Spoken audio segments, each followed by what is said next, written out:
Орой мэнд хүргэн үзэгчдээ MBC News мэдээллийн хөтөлбөрийн даваа гарагийн дугаар эхлэж байна. Мэдээллийн товчхонд анхаарлаа хандуулна. Улсын тэргүүний лаборатори цогцлбор 1-р сургуулийн захирлын зөвлөл бүсийн чанартай уралдаанд амжилттай оролцсон сурагчдаа хүлээн авч уулзлаа. Улсын тэргүүний лаборатори цогцлбор 1-р сургуульд 2 ширхэг усын өршөөлөгч төхөөрөмжийг хүлээлгэн өглөө. Номын сүлжээ дийлгүүрт 9-р сарын 17-18-нд 100% лизингтэй худалдаа явагдах байна. Эдгээр болон бусад мэдээллийн дэлгэрэнгүй анхаарлаа хандуулна. Эхний мэдээ. Өнөөдөр улсын тэргүүний лаборатори цогцлбор 1-р сургуулийн захирлын зөвлөл бүсийн чанартай уралдаан тэмцээнүүдэд амжилттай оролцсон сурагчдаа хүлээн авч уулзлаа. Мөн удахгүй болох улсын аварга шалгаруулах тэмцээнд амжилт хүсэж гарын бэлэг гартуулаа өглөө. Энэ жил Увс аймгийн дугуй спортын баг тамирчид амжилт бүтээл ариунтай байлаа. Дээд орж готов тэргүүтээ иш төлгөнд тасгалжуулагчтай Увс аймгийн дугуй холбооны Увсын шонхрууд баг Дархан хотноо зохион байгуулагдсан Дархан 88 уулын дугуйн төвийн бүсийн анх дугаар наадамд амжилттай оролцож 16-аас 18 насны ангилалд төрүүлсэн байна. Мөн энэ зүүн зохион байгуулагдсан Ховд аймгийн Монгол Алтайн дугуйн холбооноос зохион байгуулсан Ховд аймгийн аварга шалгаруулах тэмцээн болон баруун бүсийн тэмцээнд төрүүлсэн билээ. Өнөөдөр улсын тэргүүний лаборатори цогцлбор 1-р сургуулийн захирлын зөвлөл бүсийн чанартай уралдаан тэмцээнүүдэд амжилттай оролцсон сурагчдаа хүлээн авч уулзсан. Сэтгэгдлийг нь сонсож цаашид илүү их амжилт гаргахыг хүсэн ёроолоо. За юуны өмнө өнөөдрийн мэндийг хүргье. Манай сургууль өнөөдөр бас 90 багш сурагчтай амжилт бахархлын өдөр гэж зохион байгуулдаг байгаа. Тэгэхээр энэ хичээлийн жил эхэлснээр манай сургуулийн дугуй спортын хүүхдүүд маань амжилт гаргаад төрөөд ирж байгааг өнөөдөр бид бүхэн захирлын зөвлөлийнхэн хүлээж аваад байна. Тэгэхээр энэний гол зорилго маань юу вэ гэхээр манай сургуулийн 5 хүүхэд Ховд аймгийн аварга шалгаруулах дугуйн тэмцээнд оролцож төрүүлээд мөн баруун бүсийн дугуйн аварга шалгаруулах тэмцээндээ манлайлаад ингээд нэлээд томоохон амжилтыг гаргаад ирлээ. За мөн тэрнээс төвийн бүс дугуйн аварга шалгаруулах уралдаан Дархан хотод бол зохион байгуулагдсан байгаа. Энэ Дархан хотод болсон уралдаанд мөн одоо энэ 5 сурагчид маань амжилттай оролцож бүсийн аварга болоод ирж байгаа. Ер нь бид бүхэн бас баяртай. Одоо хичээлийн жилийн эхэнд хүүхдүүд маань ийм сайхан амжилт гаргаж бүсийн чанартай медалуудыг хүртэж байгаад бид бүхэн талархалтай байна. Гэхдээ хүүхдүүд одоо медаль хүртэнэ гэдэг бол бас нэг өөр.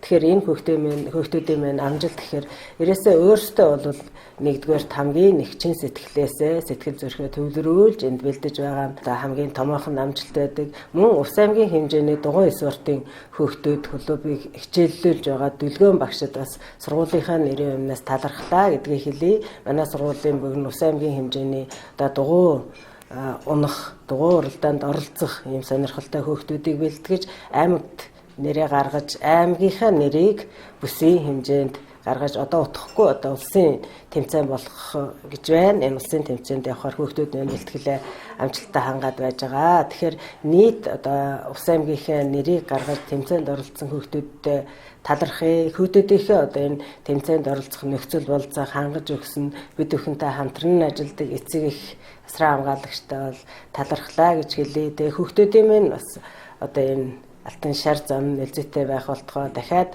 улсынхаа тэмцээнд манай хүүхдүүд маань амжилт гаргаад улстай төрүүлсэн алтан медаль авсан энэ сайхан бахархалтайгаар ирнэ гэдэгтээ хүүхдүүдтэй талархаж байна.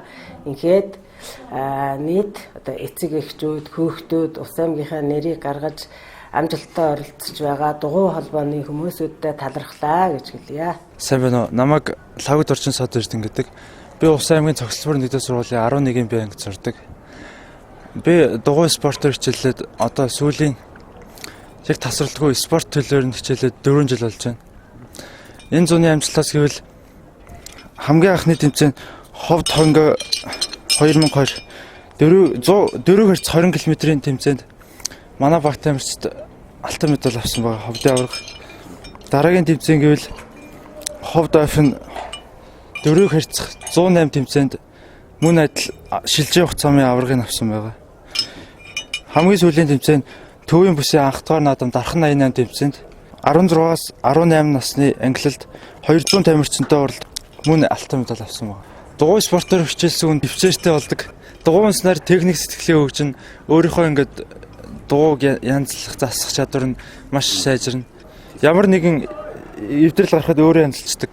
Тэсвэр хажуудал хатуужилтаа болдог. Бэлтгэж оролцуулсан багш дөлгөө нь пүрвд орж гээд 2 хүн байгаа. Тэр хүмүүстээ баярлалаа гэж хэлмээр байна. Мөн цогцлбор 1-р сургуулийн багш, сургууль хүмүүжүүлэгч болон аав ээж хамаатан садтай бүгдэнд нь баярлалаа гэж хэлмээр байна. Улсын тэргүүний лаборатори цогцлбор 1-р сургуулийн тамирчин сурагчид энэхүү тэмцээн уралдаануудад оролцоход бүхий л нөхцөл байдлыг хангаж өгсөн Увс аймгийн дугуйн спортын холбоо цогцлбор 1-р сургуулийн захиргаа болон эцэг эхчүүдэд талархаж байгаагаа илэрхийлж байлаа.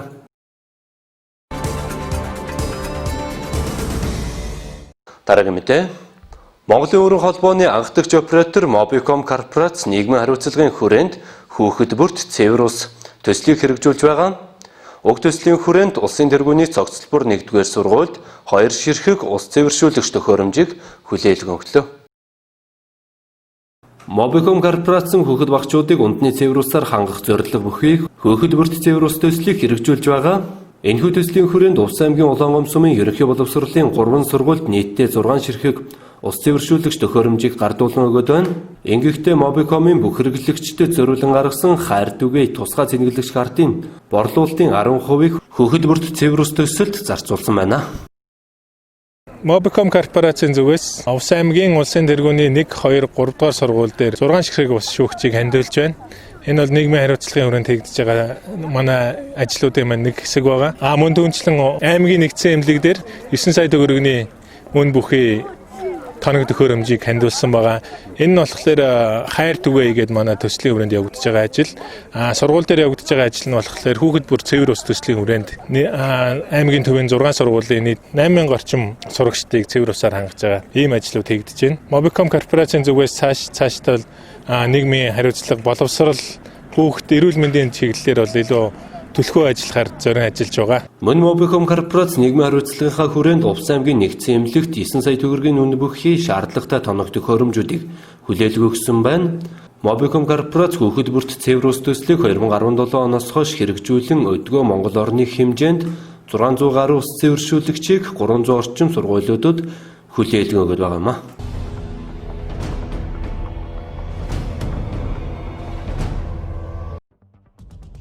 Улсын онцгой комисс хандивын мөнгөний зарцуулалтынхаа жагсаалтыг 9-р сарын байдлаар дахин шинжилжээ. Зардахлаас үрдэгдэн сэргийлэх ажил зориулан иргэд аж ахуйн нэгж байгууллагууд өнгөрсөн 2-р сараас эхлэн Улсын онцгой комиссд хандив өргөж эхэлсэн тус хандивын зарцуулалтыг онцгой байдлын ерөнхий газрын аль бие усны сайтад олон нийтэд нээлттэй илтод танилцуулсан ч 4-р сараас хойш хандивын зарцуулалтын жагсаалт шинжлэгдээгүй байсан юм. 9-р сарын 11-ний өдрийн байдлаар онцгой байдлын ерөнхий газарт 291 аж ахуйн нэгж байгууллага 257 иргэнээс бэлэн мөнгө хэлбэрээр 3 тэрбум 519 сая 55,279 төгрөг цуглаж бүгдийг зарцуулсан байна. Харин 11 аж ахуйн нэгж байгууллага иргэнээс 4.1 тэрбум төгрөгийн үнэ бүхий бараа материал улсын онцгой комиссд хандивласнаас 2.4 тэрбум төгрөгийн үнэ бүхий бараа материалыг тусламж хүссэн байгууллагуудад хуваарлсан байна. Одоогоор 1.6 тэрбум төгрөгийн бараа материал үлдээд байгаа юм. Мөн 3 аж ахуйн нэгж байгууллага 800 толгой хонь хандивласнаас 500 зарцуулсан, үүнд 200 нь онцгой байдлын ерөнхий газрын харьяа, давтан сургалт, сэргээн заслын төвд хандивлсан бол үлдсэн 300 хоньыг худалдан борлуулж мөнгийг нь дансан төвлөрүүлсэн гэж албаныхан танилцуулжээ. Улсын онцгой комиссд нийтдээ 7 тэрбум 680 сая 503,243,63 төгрөг цугласнаас 5 тэрбум 985 сая 307 мянган төгрөгийг зарцуулжээ. Одоогоор нийтдээ 1 тэрбум 695 сая 196,241 төгрөг үлдээд байна.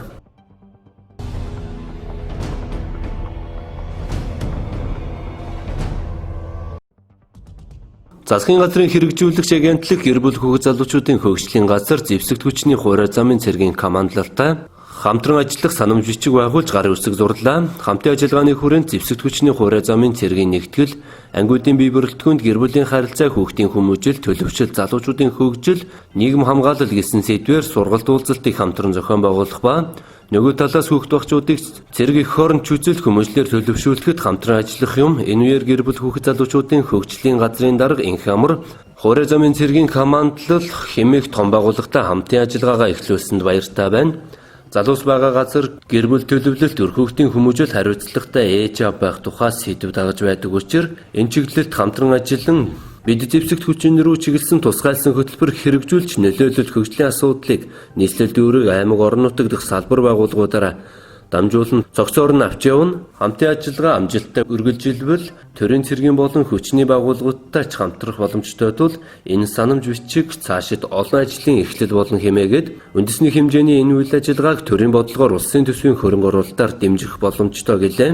Мөн бригадын генерал Амгаланбаатар зэвсэгт хүчин тэр дундаа хуурай замын цэргийн бие бүрэлдэхүүний дийлэнхэн залуус байдаг. Тэднийг зөвхөн цэргийн албаар хүмүүжүүлж төлөвшүүлэхэд анхаарч ирсэн. Цаашдаа хувь хүний сүр хүмүүжил сэтгэл зүйн төлөвшил нийгмийн талдан анхаарч ажиллах шаардлага бий. Иймд мэрэгжлийн байгууллага буюу гэр бүл хүүхэд залуучуудын хөгжлийн газартай хамтын ажиллагаагаа эхлүүллээ.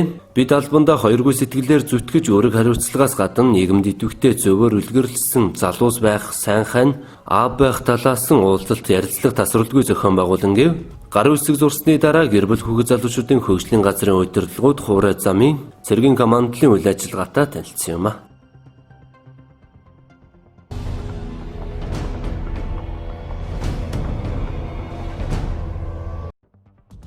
Эрүүл мэндийн яамнаас 7 хоногийн даваа лагуй баасан гаргуудад албан ёсоор мэдээлэл хийж коронавирусын цар тахлын талаар цаг үеийн мэдээллийг хүргэж байгаа. Харин бусад өдөр нь өөрсдийн фэйсбүүк хуудасаар дамжуулан мэдээллийг хүргэж байгаа. Тэгвэл өчигдөр халдвар төвчин судлалын үндэсний төвийн вирус судлалын лаборатори, зоонож өвчин судлалын төвийн вирус судлалын лаборатори, Дархуул аймгийн вирус судлалын салбар лабораторид нийтдээ 603 сорьцод шинжилгээ хийхэд коронавирус илрээгүй байна. Монгол улсад коронавирусын зөвшөөрөгдсөн халдвар авсан хүний тоо 311 байснаас 298 хүн эдгэрч 13 хүн эмчлүүлж байна. Монгол улсад коронавирусын зөвөрлөгдсөн халдвар авсан хүний тоо 311 байснаас 298 хүн эдгэрч 13 хүн эмчлүүлж байна. Эмчлүүлж байгаа 13 хүний 6-ийнхэн биех хөнгөн байгаа бол 7 хүний биеийн байдалд хүндөвтөр байна гэж эрүүл мэндийн яамнаас мэдээлжээ.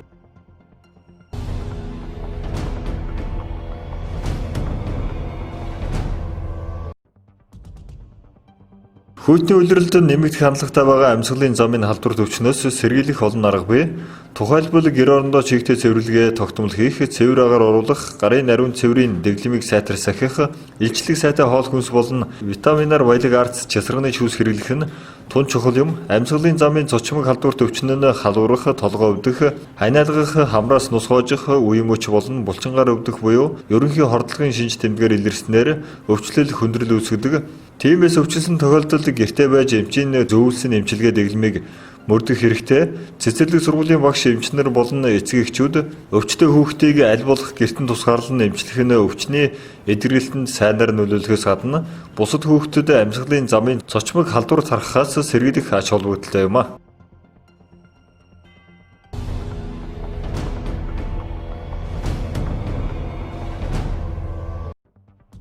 Жил ирэх бүр харшилтай хүмүүсийн тоо нэмэгдэж байна. Өнгөрсөн жилийн харшлын өвчлөл улсын хэмжээнд 19,195 байжээ.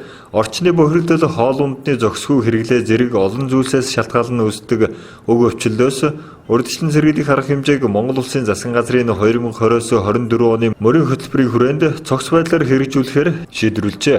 Эрүүл мэндийн сайд мөнх сайхан 8 дугаар сарын 26-наас эхлэн лавлгаа шатлалын эмнэлгүүдийн одоогийн байдал тулгамдж буй асуудлуудыг хилэлцэн хамтарсан цуврал уулзалтууд зохион байгуулж байгаа үлээ.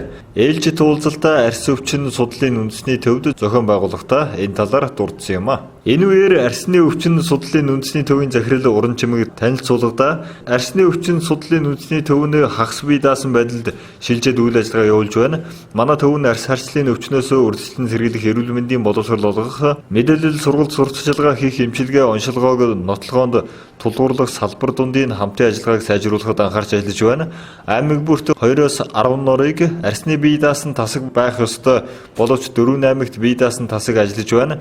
Орон нутгийн эмчнэрийн харшлын чиглэлээр мэрэгжил дэвшлүүлэх сургалтанд хамруулах шаардлагатай. Үүнийг ажил болгохоор эх жилүүдийн төлөвлөгөө хөтөлбөрөөр тусгасан. Түүнчлэн дотоод зохион байгуулалтаа сайжруулж, гүйцэтгэлийн удирдлагын оновчтой тогтолцоог нэвтрүүлэх, санхүүгийн удирдлагыг оновчтой болгох тал дээр анхаарч ажиллах гэсэн төлөвлөгөөтэй байна. Үүний үр дүнд үйлчлэгээний хүртээмж нэмэгдэж, эмч, ажилчны цалинг нэмэх боломж хүрдэн гэж харж байна. Хоёр талд эмийн сан байгуулах, эмийн баркод нэвтрүүлэхээр төлөвлөж байна гэсэн юм а.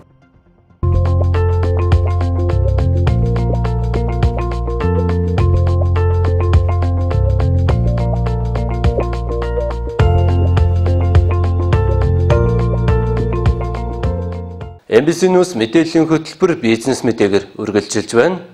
Номын агуулга худалдааны улаан гомдох салбар Увс аймгийн ард иргэдтэй зориулсан хямдралтай урамшуултай худалдаагаа үргэлжлүүлсээр байна.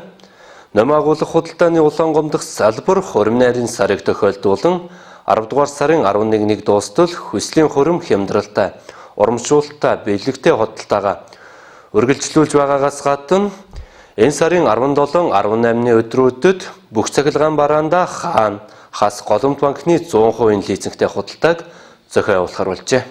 Номын агуулга худалдааны улаан гомдох салбар Увс аймгийн ард иргэдтэй зориулсан хямдралтай урамшуултай худалдаагаа үргэлжлүүлсээр байна.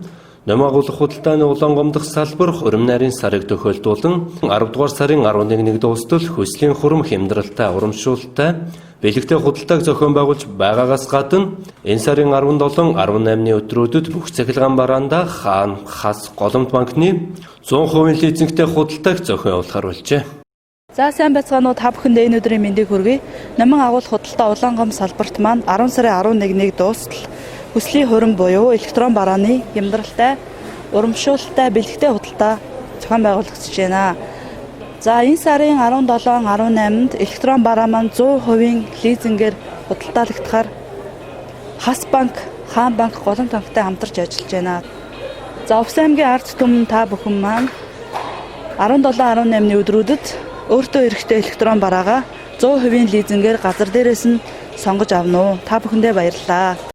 Үндэсний сүлжээ дэлгүүр номин хэрэглэгч бүрээ хүндэтгэн ээлжид хямдрал урамшууллаа задалж тариаланчдаас таны гарт нэрийн дор 90 гаруй нэр төрлийн бараа бүтээгдэхүүнийг Улаанбаатар хот болон орон нутгийн бүх салбараас 2020 оны 9-р сарын 10-наас 2020 оны 9-р сарын 23-ны өдрийг дуустал 10-аас 30% хямдруулад байна. Монгол тариаланчдын хөлс хүчээр шингээж тарьж ургуулсан эрүүл хүнсний ногоог шууд шинэхнээр нь таны гарт хүргэж байна.